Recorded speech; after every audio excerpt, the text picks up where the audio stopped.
You are listening to Terrifying True Stories. Tonight, you'll meet Nicole, who went to live with her deeply religious grandmother, thinking she'd found safety and peace. Instead, she discovered that sometimes the most sacred homes can harbor the darkest secrets. Tonight's episode is called Granny's Ghosts. So my name is Nicole, and my story is about how I went to go live with my grandmother in the city of Carson, California. And she was a very religious woman, but her house was haunted. So I went to go live with my grandmother when I was about 11 years old. I remember because I just had a birthday, everything was going great. So probably about 2 months later, I would go to sleep, and for some reason, at a certain time, I would get very thirsty. So I would drink water before I go to bed, as well as I would have a cup of water by my bed. But for some reason, between 12 a.m. to 4 a.m., I would just get very thirsty. And so I was like, okay, I'm super thirsty. I drank all my water. How about I walk to the kitchen to go get the water? So I would walk out my room, past my bathroom, and then I would turn right to go down the hallway. Now, before you got to the kitchen, you would pass the living room. And so I was walking down the hallway, and I passed the living room, and then I went and got me some water. And I could feel something, but I didn't know what it was, like this cold air. And I'm trying to figure out why, because we didn't have central AC and we didn't have no fans going, but I felt this cold air. And so after I finished drinking my water, I was leaving the kitchen to go back towards my room. And that's where I saw like a large figure.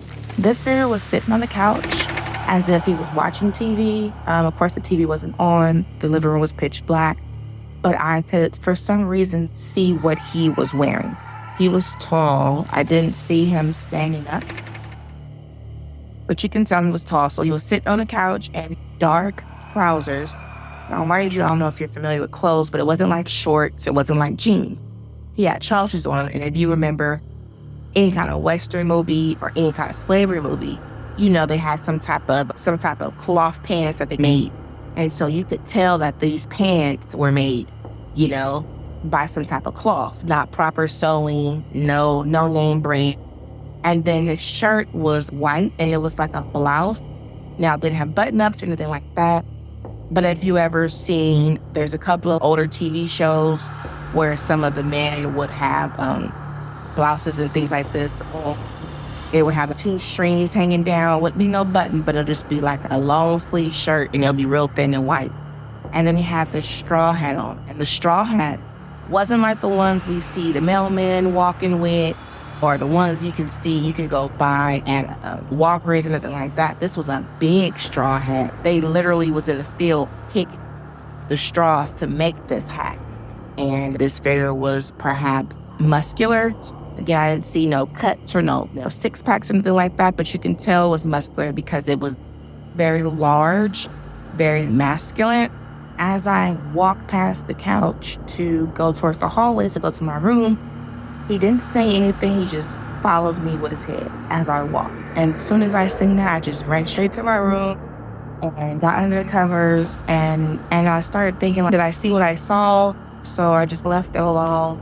And then probably about every 3 days or so, of course I would go to bed, but I would drink water, and for some reason I would be woken up because I would be like super thirsty out of nowhere. I would be woken up out of my sleep with a coughing or things like that really persuade me like, hey, you need to get something to drink because you're thirsty.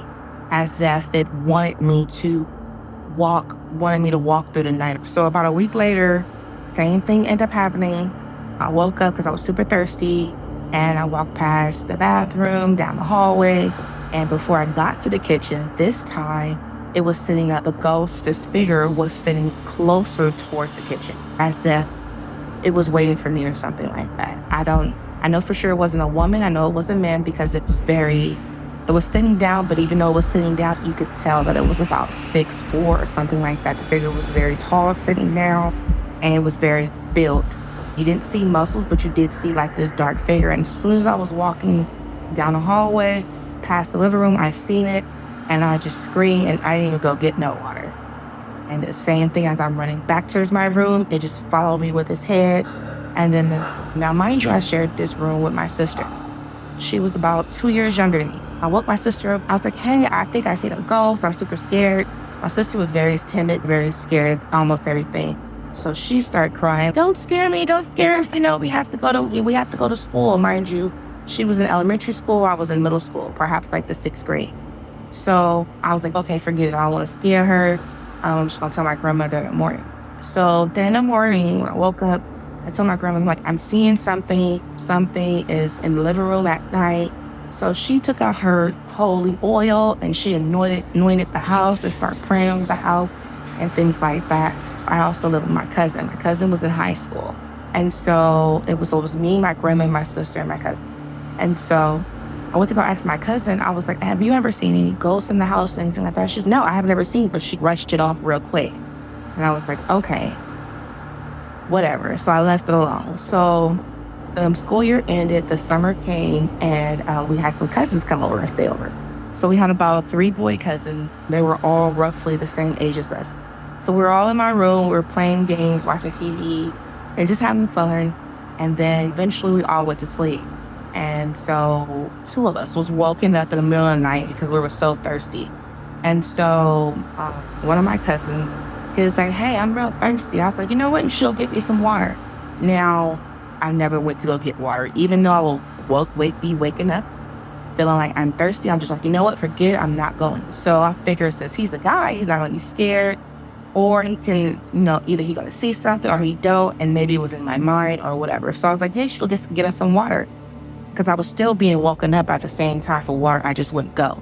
And so when he got woken up, he's like, okay, I'm going to go.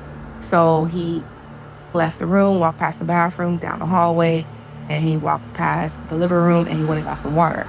And on his way back, he just ran back real fast. And then he just slammed the door. And he was like, there's someone out there. And I was like, was he sitting on the couch? She was like, yes. I was like, did he have a white shirt on? He was like, yes, he did. I said, did he have a straw hat on? He was like, yes, he did. I said, that's the ghost I've been seeing. And no one has been like believing me. He was like, no, I seen him. He was sitting on the couch and he was just looking at me. And I was like, oh, snap. Okay, so this is real. So again, we told my grandmother the next day. She anointed the house again, because we were like church going people. We would go to church every Sunday, and we would go to church Sunday night, Sunday evening, Sunday morning. So I'm not understanding. In my mind, I'm thinking, if my grandma is so, holy and believe in God and stuff like this, how come there's spirit in her house? And so weeks went past. I just stopped going to the kitchen. So my cousins ended up leaving. And so again, it's just me, my sister, and my other cousin, and my grandmother. I still would be woken up in the middle of the night, making it seem like I was very thirsty, but I just wouldn't go back to sleep. So I guess this is where either the same ghost or another ghost was like, okay, I gotta do something else to get her attention, because she's figured this out and she's not coming to us kitchen no more. I'll never forget this one. We had a coat hanger behind our door. Of course, our door closed all the way. So I had a jacket hanger, and it held about 3 jackets on the door. So I went to sleep because I had school the next day, and I was dreaming. And as I was dreaming, I was immediately like woken up. And I'm thinking like, what just, because I felt like this cool air, and I was woken up.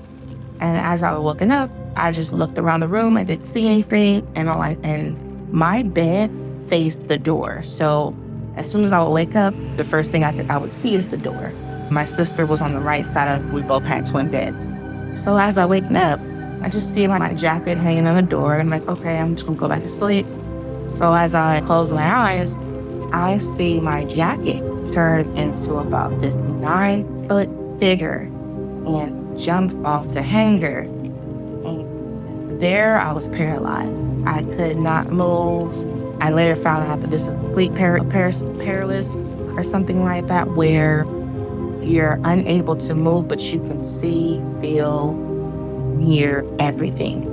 And this figure jumped off my bedroom door. It turned it from my jacket, turned into this large figure.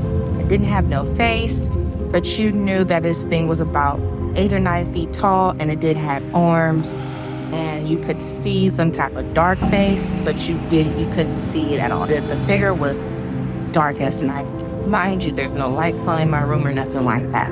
And as I'm laying there, the figure starts walking toward the foot of my bed. And I'm just walking towards the foot of my bed. I'm laying down, eyes open, laying on my back under my covers. I'm under my covers. Of course, I have my pajamas on. And I started yelling and screaming real loud to the top of my voice. I knew I was screaming because everything in me was, screaming as loud as I can, but there was no sound because my sister never woke up. No one in the house heard me. And I'm screaming and I'm trying to move, but I can't move. It feels like someone, is holding me down. And as I'm screaming and crying, because like tears are falling down my eyes, I still can't move, still can't talk. I can't do anything. So the figure starts crawling up on me. And once I noticed, as soon as I noticed, me and this figure is looking at each other face to face. Mind you, I still can't move. I'm looking at dead in his face, and I can hear it breathing. I can hear it breathing like a monster sound. And I'm thinking like, oh my gosh, like no one will help me. This thing is about to kill me. I'm screaming, I'm crying, but there's no sound. It gets on top of me. I can feel everything that is happening to me, and I can hear everything that the breathing. I didn't see no drool, nothing like fell on me, but you can hear everything that this thing is doing. And so it's breathing real hard and it's on top of me now. And it feels like something is licking my face. Again, I didn't see no tongue, but you know that it's this big giant tongue, and it starts licking my face and licking my ear and things like that. And it starts kissing me. And at this point, I'm just so terrified because I'm like, I can't move, can't scream. And this thing is on top of me. And this thing is like humping and licking on me and kissing me and stuff like that. And so after about like 30 minutes of me just crying and begging, eventually it just left. And I was just so scared. And so from that day, I never slept on my back because I was the best when I slept. From that day, I never slept on my back. I'm like, you know what? I'm always going to sleep. I'm on my side with the cover over my face. And I also started sleeping with a nightlight, and when I would go to sleep, I would remove all the jackets. I had nightlight on, and nothing was hanging up. And so this time, they figured, okay, I didn't, of course, tell my grandma again. She didn't like the house. I didn't go into depth about the story because I really feel like no one's going to believe me. Like, who's going to believe 11-year-old and this giant figure, came and like, it just doesn't make sense. And so it stopped. Now, me and my sister, we had twin beds, and our beds faced each other. And so I was sleeping on my side, and I was awoken by a sound. And I'm thinking like, oh my gosh, not again. This is where I started thinking like, not again. But it didn't feel like a cold air. It didn't feel like a masculine. It felt like a sad, small energy. So when I pulled the cover from my face, that's when I realized there was a small child sitting on the foot of my sister's bed. And she had a white dress on. She was very dark. Couldn't really see too much, but you can see that this was a child. This was a little girl. And she was sitting on the foot of my sister's bed, and she was kicking her feet back and forth. She had to be about 5 years old. And I was very scared, but at the same time, I'm like, okay, at least this time it's a child. I know it can't hurt me. So I was looking at her. She had braids in her hair, and she was just kicking her feet back and forth. Like, she looked sad, but she also looked like, I want to play. I'm bored. And then that's when I immediately woke my sister up, and I said, sister, there's a little girl sitting at your bed. And then my sister just started crying. She was like, why you keep waking me up, scaring me about these type of things? Like, I don't want to see them. I don't want to hear them. And I'm like, I can't help it that she is sitting at the foot of your bed. And then I turned the light on, and then she was gone. And so that night, me and my sister, we slept with the TV on.